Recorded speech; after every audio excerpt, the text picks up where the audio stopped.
very few people know the glory of the rock art sites that are in the Kimberley and the sheer scale of these rock art sites. They're magnificent, but there are so many of them. If Australians didn't go deep into their own history and the culture and the vegetation and the animals and deeply understand their own country, then they would never have anything other than a shallowly rooted, transplanted European culture. So the dates are one thing, but knowing our own story is what this is about. My bush name is Purun, that's the Western Taipan, and my bush name is called Pongolmo. That's the name of the area around here. I'm the low man here at Carson River and the leader of my family. 4 or 5 years of hard research, hard labour, which is now producing a good outline of a structured program of archaeological excavations showing how people were living, what they were doing in the Kimberley. We're seeing the dating starting to come to fruition with a chronology now going back to at least the last glacial maximum.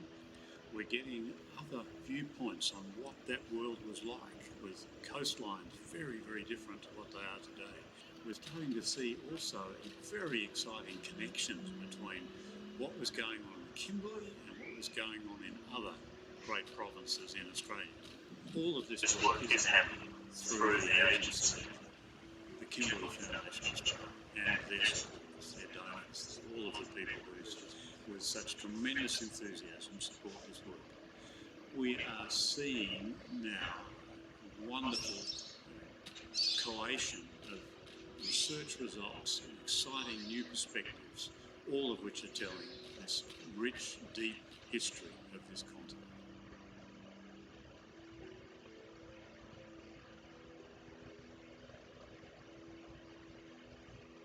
The last 6 years of working in the Kimberley Rock Art Chair role has been an incredible journey. As one of the great cultural conservation estates, biodiversity hotspots in the world, the Kimberley deserves very serious treatment as a shared chapel, as part of the custodianship of Aboriginal communities in Australia, but also the wider public.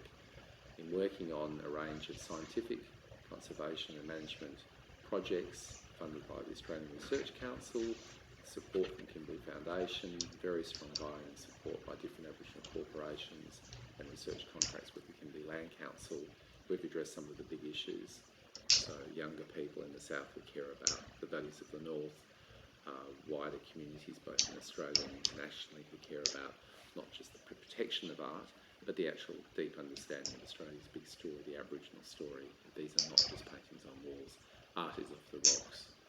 Symbolic behaviour is what makes us human, and this is part of a record that's almost unrivaled globally.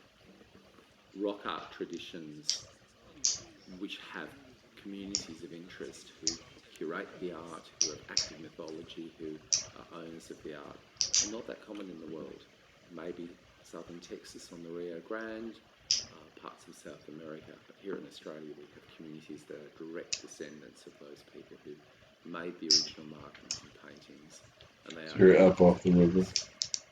And owners identified both in native title and common law, but of course customary law. So yes, the Kimberley and Arnhem Land are areas of extraordinary contemporary cultural and heritage significance, and that is unquestionably part of the DNA of the heritage, high heritage values, extraordinary heritage values of Australia.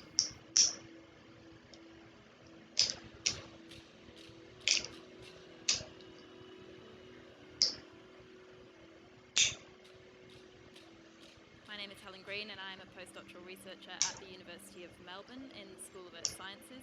I am the recipient of the Kimberley Foundation Fellowship in Rock Art Dating, which I started just last year and runs for the next 5 years. And I've been working on the Rock Art Dating project for the last 4 years. My role in the project is to apply uranium-thorium dating to mineral accretions that are forming on the walls and ceilings of Kimberley rock art shelters. and to use these to provide bracketing ages for the art that we find in this region.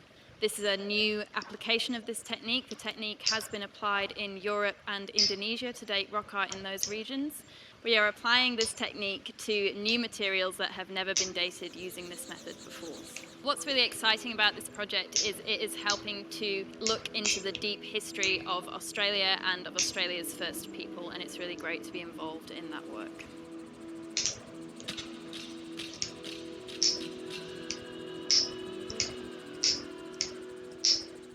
And we're going to investigate the paleo-environmental history of the Kimberley for the last, hopefully, 60,000 years.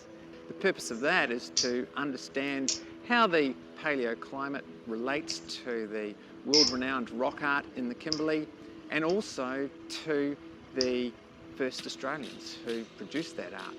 One of the outputs from this exciting new project will be the development of what we hope will be an e-atlas, and that will take the form of a web interface where users, any users, school children, teachers, university researchers, or those just with an interest in Australia's cultural history and environmental history, can log online, select a site in the Kimberley, click on it, enter a date in the past, maybe 35,000 years ago, and that'll give people the opportunity to actually appreciate the kind of environment and the weather and climate that Australia's earliest inhabitants experienced at that time in the past 1,000 years. The foundation is supported by hundreds of people who want to know the story that lies behind the Kimberley's ancient rock art. People who care about conserving the rock art, who want to help us uncover Australia's earliest untold history. People who want to see it protected and recognised for its worldwide significance. Wouldn't you?